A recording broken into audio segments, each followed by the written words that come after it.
Hi there, I'm Vincent Boss and I provide dating and self-improvement advice.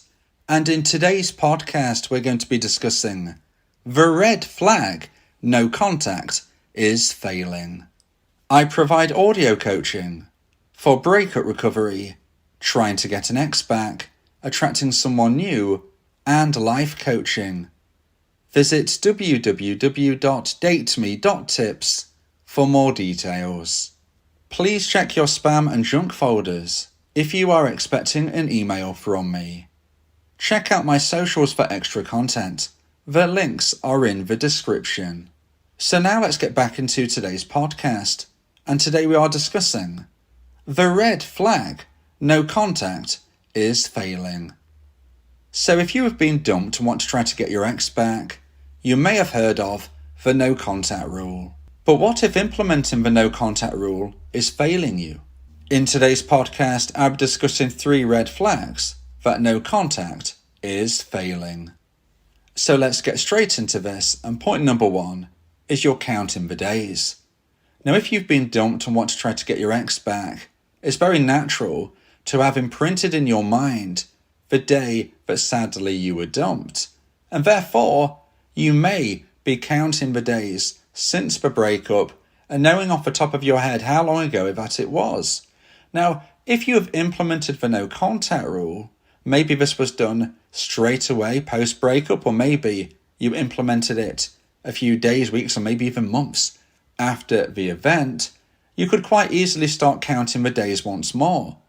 Now, although you might think, well, there is no harm in that, unfortunately, there is a lot. There are a lot of problems which come from counting the days. In particular, it increases anxiety. And if you are feeling anxious, you are not going to be living your best life. And unfortunately, you are more likely to be making mistakes in your endeavour of trying to get your ex back. So counting the days is not a good thing. But not only is it not a good thing, but it's also, I believe, a red flag that no contact is failing. Because the main reason I would suggest you are counting the days during no contact is if you are implementing the wrong version of a no contact rule.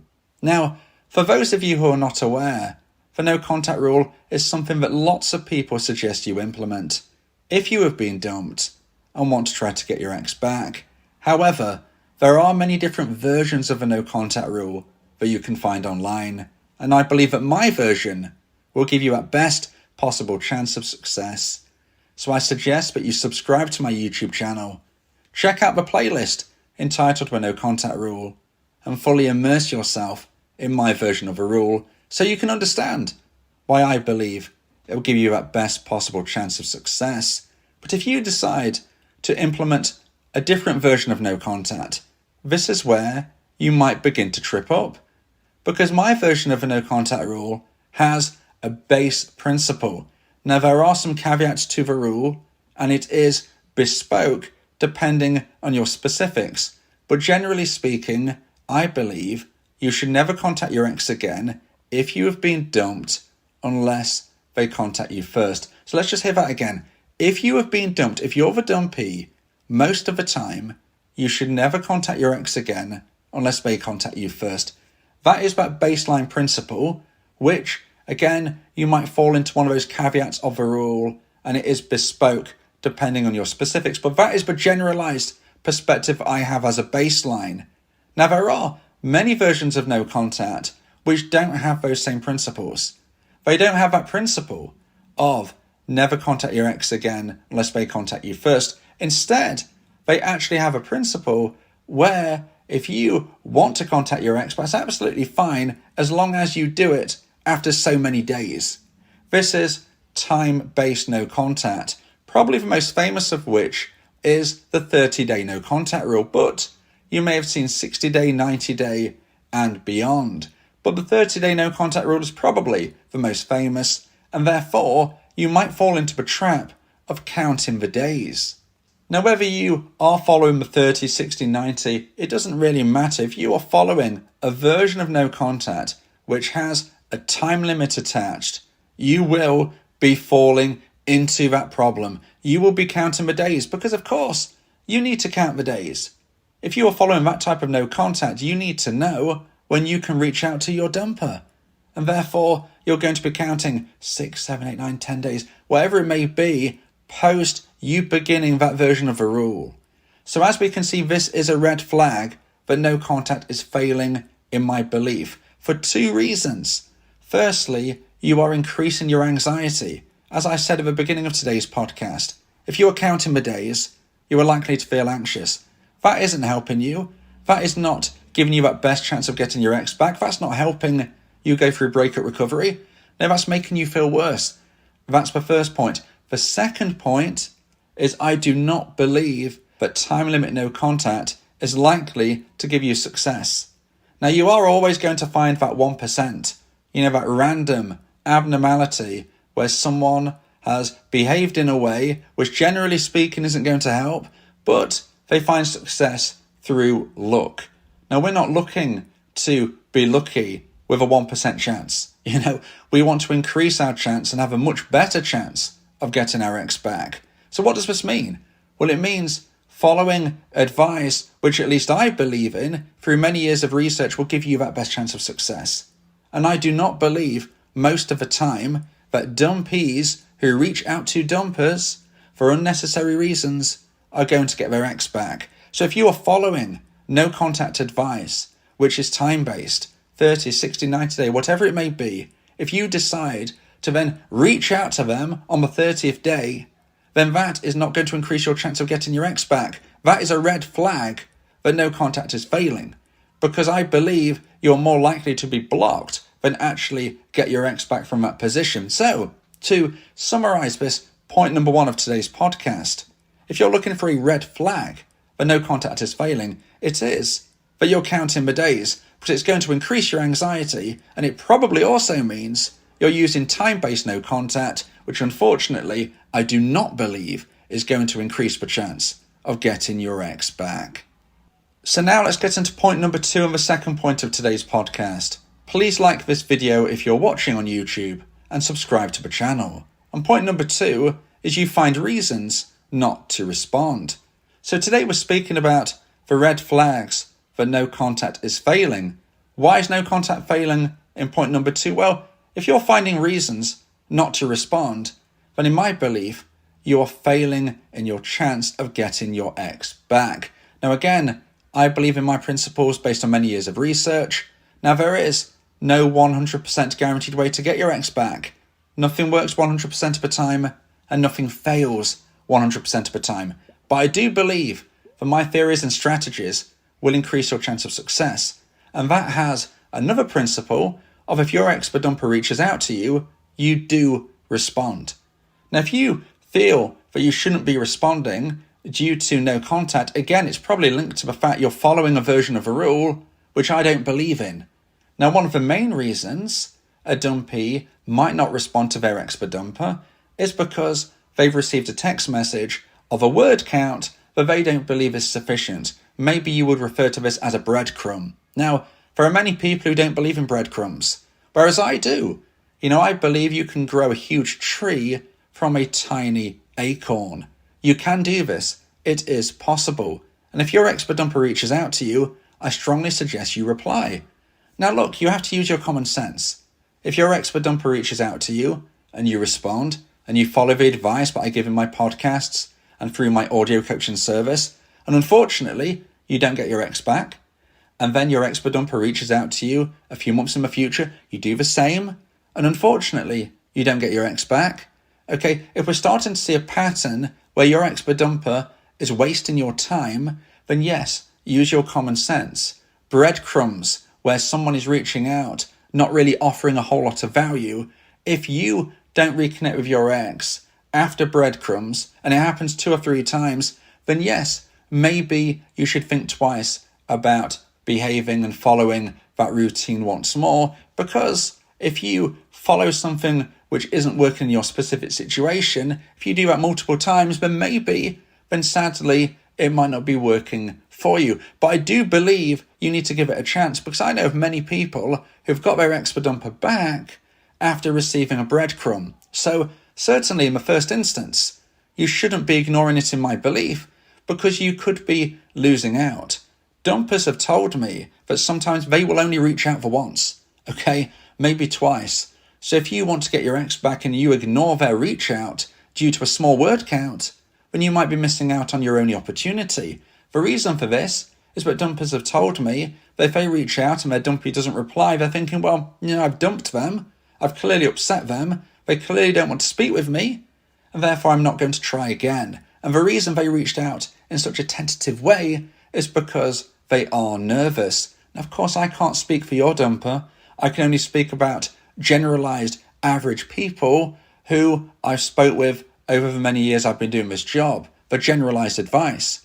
So this is where I believe that yes, you should respond even if it is a breadcrumb, because you can get your ex back. It doesn't mean you will, and it doesn't mean you should continue to do so if it goes nowhere, but certainly the first time, maybe the second time as well, I believe you need to have a go at this. Now, it's important to say, if you respond to a breadcrumb, it doesn't go how you hope, but you did it in the wrong way, then that doesn't mean that the breadcrumb failed, okay? If you don't behave in the way that I would suggest you do after receiving a breadcrumb, then you can't expect it to be something which grows into a reconnection.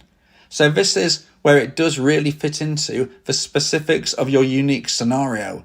We can't have a one-size-fits-all here, but if you are trying to, again, look for a red flag that no contact is failing, I would suggest a very important one is that if you find a reason not to respond to your ex, then in my opinion, that is no contact failing, because you're following a version of a rule which is saying, hey, don't respond if they only type this many words. I don't believe that's going to help you, and you might be missing out on a very important moment where you could reconnect with your ex. Now, if you would like advice and support about how to try and increase the chance of one day getting your ex back, then you may want to consider my audio coaching service, where me and you can speak one-on-one about your unique specific situation. Go to my website www.dateme.tips for more information about how I can become your coach and your teammate via my audio coaching service. Talking about your feelings can also improve your mental health. It helps prevent the buildup of negative emotions, which can lead to stress, anxiety, depression, and even physical health issues. Speak your heart to free your mind. So now let's get into point number 3 and the final point of today's podcast. If you feel that this podcast has helped you, then please consider buying me a coffee. The link to do so is in the description. And point number 3 is you're refusing to live your life. So again, we're looking at red flags that no contact is failing, that no contact isn't working for you. What are those red flags? Well, a really important one is that you're refusing to live your life. And that can be because perhaps you are following a version of a rule which again isn't something I promote, which is what could be deemed as solitary no contact. Now, I've heard a few dumpees tell me about this. I don't know exactly where they get them is from. I've not seen or read about it much myself, but there certainly seems to be a bit of a new phenomenon right now where some dumpees are following advice from somewhere or something, suggesting they need to live a solitary life if they're going through no contact. Now, I strongly disagree with this. If you want to try to get your ex back, you need to improve yourself in every single way. You also need to make sure that your mental health is on point and you are growing as a person. You can't do that as a solitary individual. Now, there is a difference between people who want to go for what they refer to as a monk mode, where maybe they are focusing on themselves and not dating. Now, I don't necessarily believe that works for everybody either. I do believe you should be getting back out there when you feel comfortable. But for those people who are implementing a monk mode, generally speaking, they are still living their life. They might still be going to the gym. They might be spending time with friends. They're not literally sitting at home alone, not doing anything with anybody, clock watching, maybe counting those days again, as we spoke in point number 1. That is not the right way to go about things. As human beings, we are people who spend time with others to improve our mental health. I do not believe that human beings are at their best in a solitary way, okay? We are meant to mix with other people, in my opinion. So, if you are refusing to live your life per se, you're staying at home every day, you're doing a solitary no contact, that is not going to help you. It's not going to help you get your ex back. It's not going to help you find anybody even better either. Now, you might say, well, I'm spending time at home and I'm doing work on my laptop and I'm researching things or whatever. Look, you can still do those things, but also get out into the world, join new classes, groups and clubs, spend time with friends, etc., etc. You should not be turning down invitations from your friends or your family. If they want to see you, you should honestly, seriously consider doing that. Living on your own is not that great for your mental health. It's not going to help you get your ex back because you're not going to be able to grow in the ways which are normally what you need to be growing as in the way to reconnect. You're not going to improve your social skills if you're staying home alone, okay? You need to improve your perishable skills, which if you don't practice them, you will get worse. You either use it or you lose it. Communication skills, face-to-face, personable skills, body language, all of these things can't be done alone. So you should be living your life. And if you are refusing to live your life in this way, I would seriously suggest this is a red flag that no contact is failing, because you're following a version of no contact that I don't see a happy ending with. I don't see how you can get your ex back from a position where, if anything, your mental health is likely to get worse rather than better. Your skill set is unlikely to improve. Certainly, your perishable skills will be getting worse. And if you're not doing anything in the world, what do you have to tell your ex if and when they reach out to you? You want to showcase yourself as a positive, forward-thinking individual, okay? If your ex reaches out to you and you've got nothing to say because you've been in your bedroom 24/7 for the last 7 months, it's not likely to attract them. Remember, if you date other people, if anything, your ex-dumper is going to be more impressed with you, seeing you as a dateable individual and an option, rather than saying, oh, I'm not going to date my ex again because they actually went on a date with somebody else. That is not likely the case. Most dumpers have told me, if anything, they'd feel a level of jealousy, okay, an intrigue and wonder about their dumpee. So don't be afraid of that, but you need to be living your life. And when we are looking at red flags but no contact is failing, I think a serious one is that if you are refusing to live your life because you want to do solitary no contact.